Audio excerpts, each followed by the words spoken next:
안녕하세요. 저는 34년차 기자로 일하고 있는 김도연이라고 합니다. 지난 2007년 2040 직장인을 위한 자기계발서 시효와 경쟁하려를 펴낸 적이 있습니다.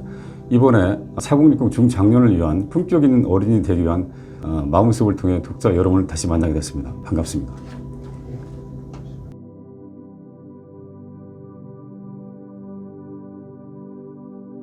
주위로부터 인정받고 싶은 욕구는 인간 본성의 가장 깊은 곳에 자리하고 있습니다.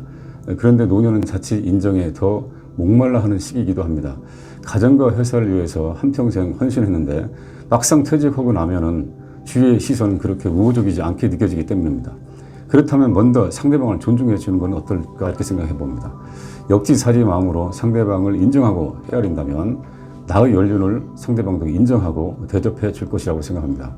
이런 태도가 바로 어른다운 어른의 품격을 갖춘 시니어, 인간다운 매력을 갖춘 시니어가 되는 출발선이라고 생각합니다.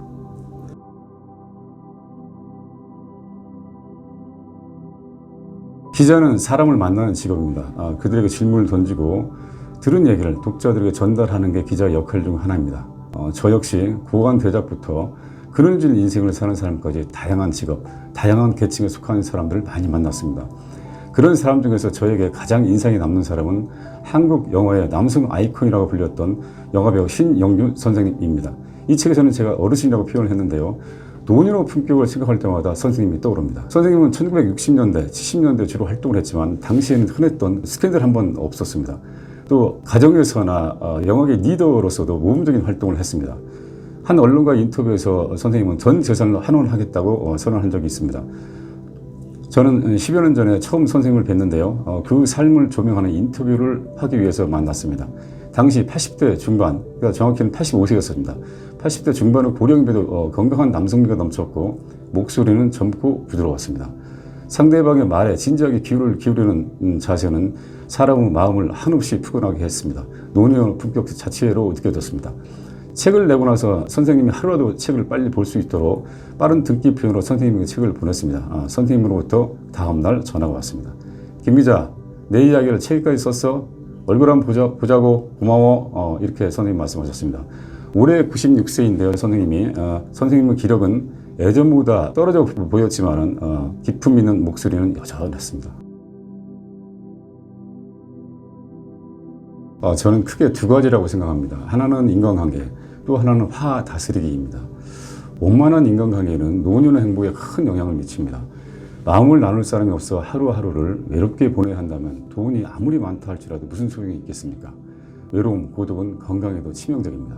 하지만 잊지 말아야 할 것은 인간관계를 억지로 맺을 필요는 없다는 것입니다. 함부로 인연을 맺지 마라. 진정한 인연과 스치는 인연은 구분해서 인연을 맺어야 한다. 법정 스님의 말씀이신데요. 법정 스님은 나이가 들수록 함부로 인연을 맺지 말라고 하셨습니다. 외로움에 자칫 흔들리기 쉬운 노년에는 관계의 수가 아니라 관계의 질이 훨씬 중요하니까요. 또 하나 말씀드릴게요. 슬기로운 화 다스리기는 특히 노년에 필요합니다. 화는 노년층에 많이 나타나기 때문입니다. 오죽 했으면 앵그리 올드라는 영어 단어까지 생겼겠습니까? 화를 내면 가장 손해보는 사람은 화를 내는 당사자입니다. 화를 자주 내면 인간관계가 무너지고 건강까지 위협받습니다.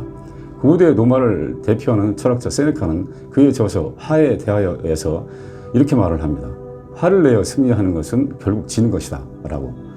그러면서 화를 가라앉히는 최고의 방법은 화내는 것을 최대한 늦추는 것이라고 말합니다.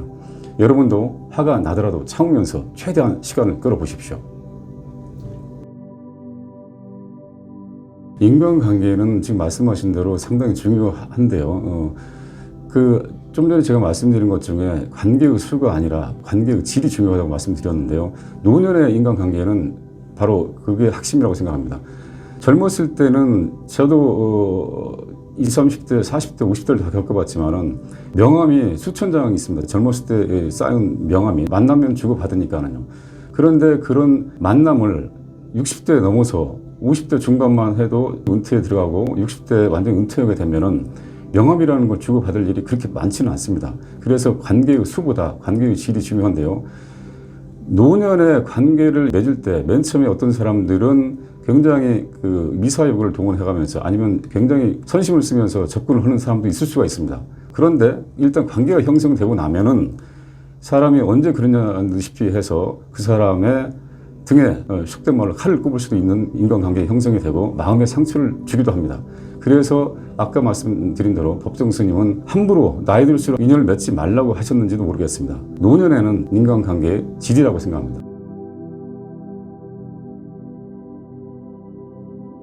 일상사회를 보더라도 우리가 지하철만 타도 어깨를 부딪히거나 발을 밟히는 경우가 비일비재한데요. 그런데도 사과 한마디 없는 경우가 많습니다. 또 공원에 산책을 나갔는데 개를 끌고 다니는 견주분들이 계시는데 개가 갑자기 달려오는 경우가 있습니다. 그런데 그 견주는 하시는 말씀이 내 개는 아무로라고 통상 이런 말씀들 많이 하시는데 그러면서 미안하다는 사과 한마디 없는 경우가 많습니다. 이럴 때 이제 분노 게이지가 올라가고 화가 많이 날 텐데요. 아까 말씀드린 대로 세네카의 말이 상당히 간단 명료하다고 생각합니다. 그래서 화를 내어 승리하는 것은 결국 지는 것이란 말에 제가 동의를 하고요. 그래서 화를 가라앉히는 최고의 방법은 화가 나더라도 최대한 시간을 끌면서 참아보는 거. 우리 옛날부터 우리가 흔히 하는 말이 있지 않습니까? 참으니 세계면 살인도 미안한다고. 그래서 참는 게 상당히 중요하고요. 요령으로서는 시간을 좀 끌어보고 한번 호흡을 가다듬으면서 하면은 화가 좀 가라앉지 않을까 이렇게 생각해 봅니다.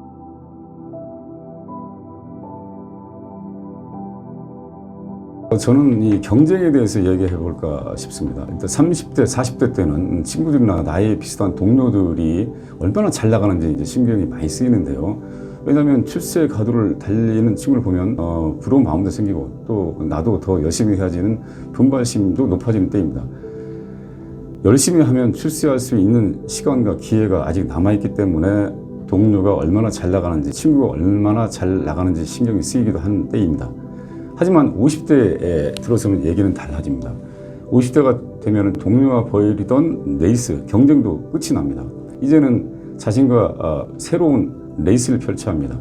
왜냐하면 50대가 되면 직장에서의 성패도 어느 정도 결정난 시기이기 때문입니다. 50대 새롭게 펼쳐지는 자기와의 레이스에서 성공하려면 타인과 불필요한 경쟁심에서 벗어나야 됩니다. 그래야만 마음이 자유로워지고 인생 후반전, 인생 2막이라는 새로운 길을 향해 편안하게 나아갈 수 있을 것입니다.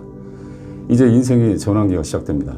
인생의 전환기에는 전방전에는 물질적이고 사회적으로 성공하는 삶에 치중했을 것입니다. 그렇다면 이젠 자기 내면의 목소리에 귀를 기울여 보십시오. 내가 진정 무엇을 바라는지, 무엇을 해야 행복한지. 그래서 억눌려 있던 내면의 소망이 활짝 꽃피우는 삶으로 방향 전환을 하면 어떨까요?